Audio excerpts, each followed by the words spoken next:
Supply chain management speaks to the management of all interlinked activities. In running projects, both in the private and public sector, this skill is critical. Many say South Africa is lacking in this skill, which has rendered public service delivery, for example, a disaster in some areas.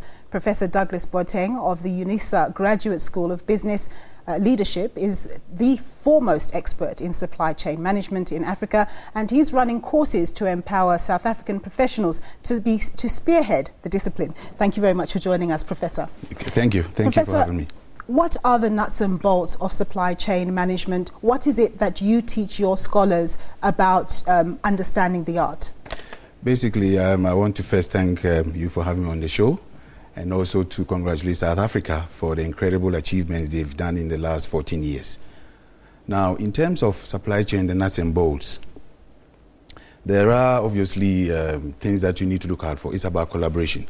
It's about making sure that you have a shared vision in terms of achieving value for shareholders, for industry, and for society as a whole. Unfortunately, in South Africa, what has been happening is there's too much emphasis on the economic growth rather than the economic developmental aspects of applying supply chain principles. Yes, there's been a move by government to look at procurement as a lever to create jobs.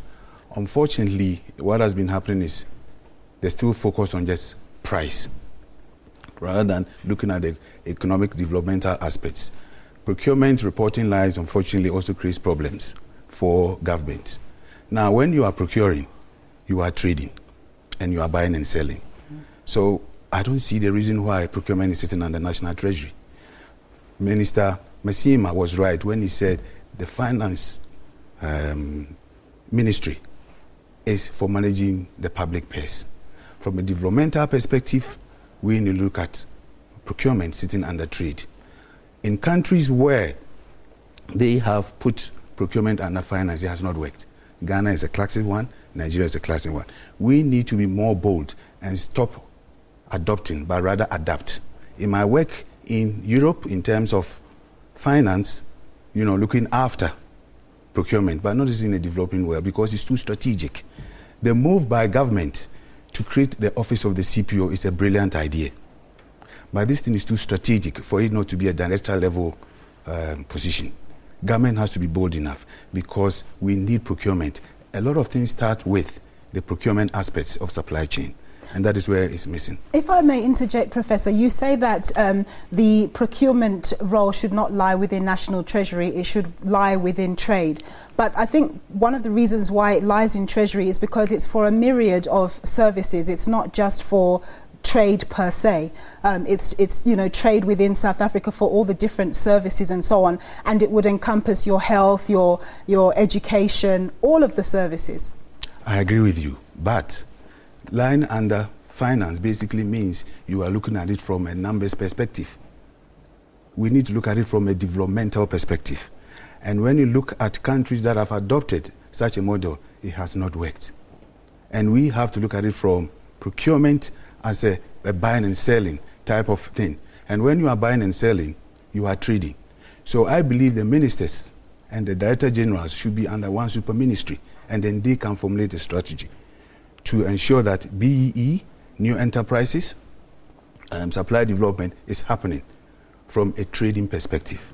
So how do we make that happen in practice in South Africa? I believe the government should revisit where the office of the CPO is sitting and then move it into trade and industry.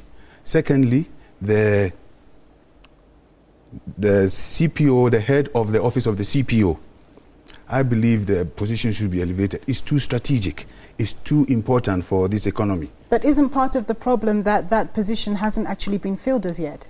Well, the office of the CPO is right now filled. Okay. His name is Kenneth Brown. Okay. But it's not a director general level position. Yes. And I believe it should be elevated so that strategic input can be given from that office into government. What about in terms of the private sector? Because we're concentrating on the public sector right now. How well do we do supply chain management in the private sector? Private sector is doing, well, pockets of companies are doing extremely well. However, because of the reporting lines again, where the CPOs are reporting into finance, there's a conflict of interest. Recently, there was a study done, and I've been following this for the last 8 years. And now even the CFOs are saying that this creates ethical and conflicting challenges for them because they are supposed to be managing the company pairs. Now you want them to also develop SMMEs. There's a conflict. And CEOs are now saying that the CPOs and the chief supply chain officers needs to be elevated into the boardroom so that their views can be represented. I'll give you a classic case in terms of what has been happening. You know, in 1999, I could buy my underwear in South Africa, made in South Africa. Today, I know most of the people in this room in SABC, we are all wearing underwears from either India, China, or Bangladesh. We've collapsed the industry. Now, the CEOs are saying that the procurement people are obviously at fault because they gave them the advice. And I'm saying that they were not in the boardroom. Our shoes, our belts is all being imported. How do you industrialize if all these simple things you are importing? Second thing, the reason why we are also not growing as fast as we want, we think too much about our own territories. Collectively, we are a very, very powerful continent, over 1 billion people. Now, South Africa, you have, let's say, depending on which statistics you read, 50 million, of which 50% live in poverty. Now, I believe South Africa can become the factory for Africa, not China. How do we do that? We need to think supply chain. When we think supply chain, we're looking at serving the market.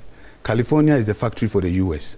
We should move away from the proudly South African and move towards proudly African. Now, this is what I believe would help South Africa to create the jobs. Because at this point in time, you started proudly South African, proudly Ghana, proudly Kenya. Who's going to buy from who? When you are picking up a product from the US, it said made in the United States. It doesn't say made in California or made in Texas. When you are picking up a product from India, it doesn't say made in Uttar Pradesh. It says made in India and made in China, not made in Beijing. We need to create an African brand to help South Africa. Professor, thank you for enlightening us. Thank you. That was Professor Douglas Boateng from Unisa's Graduate School of Business Leadership.